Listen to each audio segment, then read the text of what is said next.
عليكم حبايبي الحلوين، عاملين ايه؟ اخباركم ايه؟ النهارده فيديونا عن اللحمه المعصجه.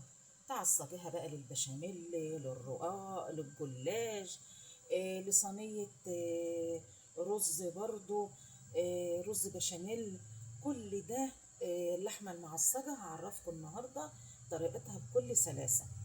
اولا، افرض انا دلوقتي جايبه نص كيلو لحمه بس، والنص كيلو ده عايزه اعمل منها مثلا كام صينيه. طيب النص كيلو لحمه لو انت عايزه تكتريها وتكفي بقى عشان خاطر الدنيا مش قد كده، حطي على النص كيلو كيلو الا ربع بصل. هاتي كيلو الا ربع بصل وقومي مقشراه، ماشي، وقومي لا اما تخرطيها على ايدك خرط صغيره، لا اما لو عندك كبه، قبل ما تحطي البصل في الكبه قطعيه كذا حته كده، لان طبعا لو هي الكبه على قد حالها قطعي البصلايه اربع تربع، اقل من كده كمان عشان تقدر تطحنها. لما تيجي تضربي البصل في الكبه ما تبقيش تملي الكبه، يعني شوفي المسافه، ده حاجه بسيطه خالص. شوفي شوية صغيرين اهم عشان تقدر تضربهم كويس. تمام. يبقى طيب افرض انا عندي كيلو لحمة مفرومة وعندك عزومة وهتعملي صواني بقى ياما، كيلو اللحمة المفرومة حطي عليها 2 كيلو بصل.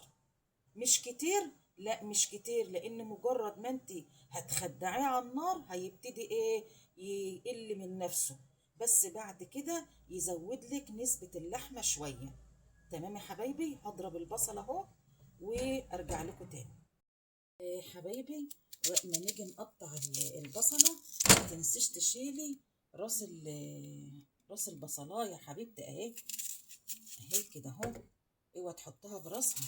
طبعا الحاجات البسيطه اللي انا بقولها دي لبناتنا الحلوين اللي اول مره بيخشوا المطبخ، لكن طبعا عندنا ستاتنا الامارات عارفه ان هم شاطرين واشطر كمان مني. عندنا بنانيت جميله عارفين الطبخ، بس انا لما بقول اي حاجه ولو بسيطه دي لبناتنا الحلوين اللي اول مره بيخشوا المطبخ. ماشي يا حبايبي، حبايبي الحلوين، انا طبعا لما تيجي تعملي اي حاجه جهزي كل محتوياتها، يا دوبك انت تحمري وتخلصي. انا بجهز الوقت الطماطم للتعصيجه بتاعه اللحمه. في ناس ما بيحطوش طماطم على اللحمه، براحتهم. انا قلت لكم امي الله يرحمها كانت بتقول كل شيخ وله طريقه وكل واحد عارف شمس داره بتطلع منين. المهم، انا بحب اعمل تعصيجة اللحمة بالطماطم. ليه بقى؟ علشان تدي للتعصيجة لون. تاني حاجة، الطماطم بتودي تعصيجة اللحمة في ناحية تانية خالص، اجمل واطعم. طبعا انا حطيت الطماطم، انت لو عاملة نص كيلو لحمة مفروم خليها نص الشفشه. طب لو انا عامله كيلو لحمه املي الشفشه طماطم، تبقى كده تمام قوي. طبعا بناتنا الحلوين اللي اول مره يخشوا المطبخ، اوعي تضربي الطماطم على الناشف كده، لازم تحطي شويه ميه اهي. شايفين الميه؟ لان الميه دي بتساعد الخلاط اللي هو يضرب، وبتحافظي على الموتور بتاعها ان هو يعيش معاكي اكبر وقت ممكن. هضرب الطماطم، نرجع تاني مع بعض.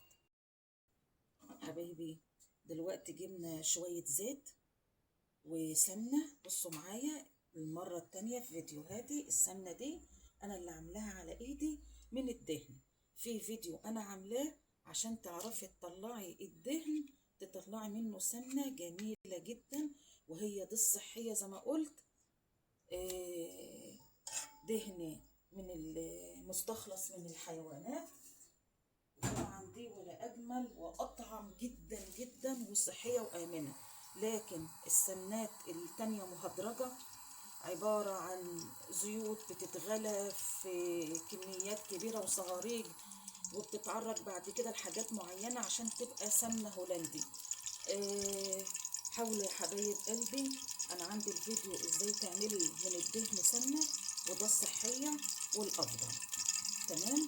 انا بس ضروري ان انت تسخني الزيت وتسخني السمنه قبل ما تحطي اي حاجه، بصل، ثوم، اي حاجه. بصوا بقى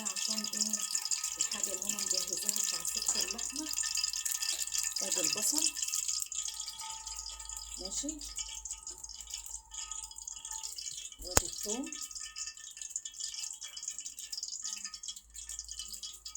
وادي الفلفل الاخضر. تمام. وان شاء الله هنبقى نشوف التوابل بتتعمل ازاي. حبايبي خلاص كده هو الزيت سخن مع السمنه. هحط البصله بتاعتنا الحلوين، اوعي تستعجلوا تقومي حاطه البصل كله، الدخان هيلفح ايدك ويلسعك.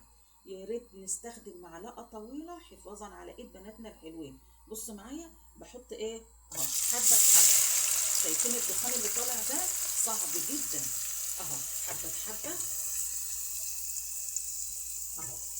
خلاص لقيت الدخان خف كده، احط كل الايه، كل البصل. طبعا انا عامله بصل كتير زي ما انتم شايفين علشان خاطر ما تخافيش. بقول لك نحط بصل هتقولي ده البصل كتير جدا، احنا قلنا علشان خاطر لو عندك عزومه والظروف مش مساعده قلنا بنكتر في البصل. البصل اللي انت شايفاه كتير ده اهو، اول احنا مش هنحمره، ده احنا هندبره. هينزل كله وهيقل، بس انا بنعمل الطريقه دي علشان خاطر نكتر من اللحمه عشان خاطر تكفي، واحنا قلنا ان الدنيا مش احسن حاجه. اما طبعا ربنا يفرجها على الجميع يا رب. لو الدنيا سامحه نص كيلو اللحمه عليها مثلا ربع كيلو بصل، حوالي 4 بصلات او 3 بصلات. تمام ماشي. هيبقى بس البصل اول ما يخش في التتبيله هوريها لكم. حبايبي الحلوين احنا معليين النار، اوعي توطي عن البوتاجاز على البصل، لانك انت لو وطيتي النار البصل يصلصل ميه، واحنا مش عايزين كده. احنا عايزين البصل ينشف وفي الوقت نفسه يتدبغ، احنا ما بنحمرهوش. طبعا هو لسه ما اتدبغش، بس بعد ما انا قلبته كام تقليبه. ادي التومه اهي بنحطها ماشي عشان تستوي مع الايه، مع البصله. تمام يا حبايبي اهوت بقلب اهو. شفتوا البصل اللي كان كتير بدأ يقل اهو. ماشي يا حبايبي ماشي. هنخلص كده واول ما تخش اقول لكم. حبايبي انا ايدي في الحله، اوعوا تبطلوا تقليب عشان ما تلسعش البصله. بحط الفلفل اهو، دول قرنين فلفل. عايزه تحطي 3 ماشي خلاص، عايزه تحط 4 ماشي، مفيش ادنى مشكله. بس عايزاكم دايما ايدكم في البصله، انا مش عايزاها تتحمر، انا بخدعها يعني ايه، بتبقى هوريكم التخديعه شكلها ايه، بين الصفار وبين البياض. في ناس بيصفروا زي تسبيكه كده، بيصفروا البصلايه وبعد كده يحطوا الطماطم. تمام ما هوش غلط، بس دي لها طعم ودي لها طعم. انت لما تسبكي الحاجه بيبقى لها طعم تاني، لما تخليها نص تخديعه البصلايه بتديكي طعم اجمل واحلى. احنا قلنا المطبخ ده نفس انت بتحطي توابل معينه ممكن تعلي التست بتاعك. الطبيخ ما فيهوش ادنى مشكله خالص يا حبايبي، وما تلزميش نفسك بطريقه معينه. شوفي الطريقه اللي تناسبك واعملي بيها، وممكن تدمجي وتعملي ميكس بين طريقه ماما وبين طريقه اي حد تاني، ومش غلط. تمام يا حبايبي اخلص واقول لكم. حبايبي قولوا لي نعرف ازاي ان هي اتخدعت، وانا يا ماما غاده مانيش فاهمه ايه اتخدعت دي. ادي بصلايه اهي، اضغطي عليها بايدك كده شوفوا اهي بتتقطم معاك اهي. دي اسمها التخديعه، ان البصل وصلت لدرجه ان هي بدات تتفرفت معاكي. تمام. انا دلوقتي ايه هقلب تقليبه بس صغيره كده، وهقول لكم نحط ايه بقى دلوقتي اهو.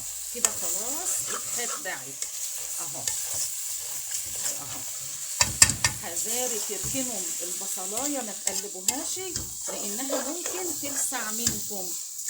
تمام اهو كده خلاص. هعمل ايه اول حاجه هعملها قبل كل شيء، احط اللحمه. خلاص حطيت اللحمه، ابتدي بس اقلب اللحمه في جوه البصله كويس جدا، وهقول لكم نحط التوابل ايه. حبايبي الحلوين، ده طبعا كان كيلو لحمه، انا قلبته كويس، ومش اللحمه عشان تبتدي تتخدع مع البصله بهدي النار عليها، مش بوطي قوي، تهديه كده بسيطه عشان اللحمه تاخد راحتها وتنزل العصاره بتاعتها مع البصله. طيب اثناء بقى كده يلا نحط توابلنا. اوعي تستعجلي في حططان الطماطم، ضروري اللحمه دي تستوي، ضروري لما تستوي، وهعرفكم ازاي دلوقتي وشكلها ايه، نقوم حاطين عصير الطماطم بتاعنا بمحتوياته. بصوا بقى معايا ايه اللي هحطه على اللحمه. شويه قرفه اهيت. انا طبعا ما بحبش اكتر من القرفه، لان ما بحبش طعم القرفه في الاكل بصراحه، لكن في ناس بيحبوا القرفه عادي جدا، كل واحد بقى حسب توابله. يعني انا عن نفسي بحب الايه، الفلفل الاسمر، فبحطه كتير، انا بحبه بصراحه. تمام. الزعتر الجميل اللي بيدي ريحه وطعم وجمال لاكلك ومفيد جدا قلنا. اهم حاجه بقى اللي بيحب اللحمه مين؟ جوزة الطيب. جوزة الطيب دي بتحب اللحمه جدا اهو. ما ببشر يعني، بصي يعني حاجه بسيطه اهو، بس ما بكترش، لان جوزة الطيب على قد ما هي حلوه جدا ومفيده، على قد برضو ما هي مضره جدا في كترتها. اولا هي مفيده جدا للدوره الدمويه وللجسم وكل حاجه، الكتير منها خطر لانها بتأثر على المعدة، وغير كده فيها يعني ايه نسبة زيوت ممكن تضر الجسم شوية والمخ كمان. فاحنا بنعمل ايه، التوابل بنحطها بالقانونة، وانت ما تكتريش علشان خاطر كتر التوابل بتضيع طعم الحاجة وبرضه بتأثر على الجسم بتاعنا. فبنحط من كل حاجة، خلي توابلك خفيفة واشتغل عليها. تمام. شوية كمون صغيرين. تمام اهو، بس ما تكتريش لان اللحمة ما بتحبش الكمون الكتير. تمام. شوية ملح اهو. تمام.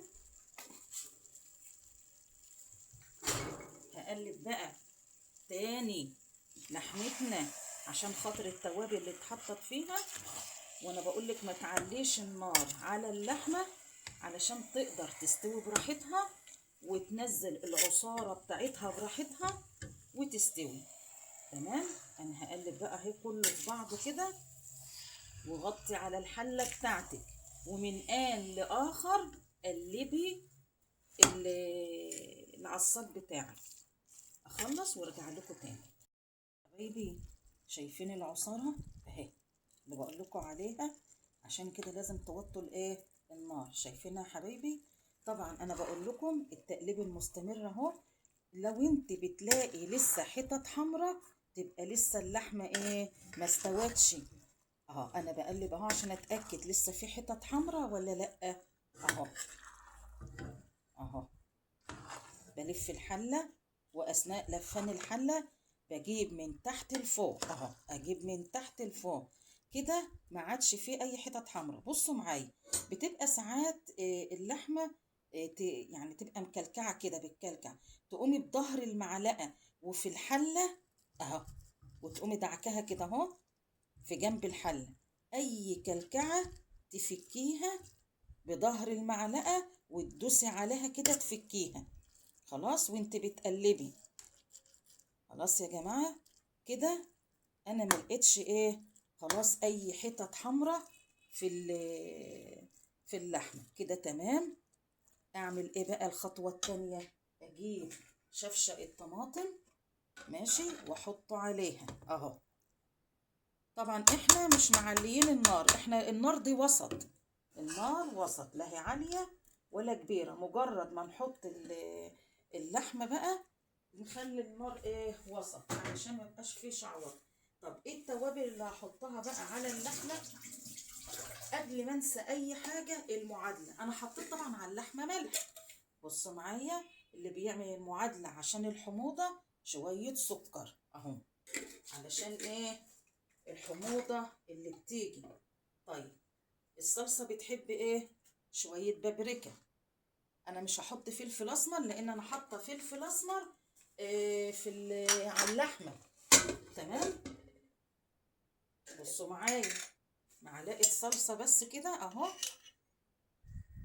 مش كبيرة. خلاص يا حبايبي. طيب في حاجة وأخيرة، دايما بتحب الطبيخ وبتديلها نكهة، ورق الراولة اهو. تمام كده بقى. هعمل ايه كده؟ انا خلصت كل توابل اهو. همسك اقلب الدنيا معايا كويس جدا، مش هسيب جنب الا لما كله يتقلب كويس جدا. بعد ما اقلب وادخل كله في بعضه، اي كلكعه هتقابلك بظهر المعلقه وفي جنب الحله اهرسيها. خلاص يا حبايبي، اخلص وارجع لكم. حبايبي الحلوين، كده خلاص اللحمه استوت اهي، شايفينها؟ طبعا لو انت صايمه بتدوقي على طرطفه لسانك وتظبطي في المرحله اللي انا فيها دي، بتظبطي حدقك بقى. لو انت صايمه، لان احنا في شهر رمضان، على طرطفه لسانك محتاجه ملح طبعا بتطفي، محتاجه ملح بتحط. لو انت ايام فطار سهل بقى، ورق اللورة وانت بتقلبي بيظهر اهو، بتقومي شايلاه رمياه.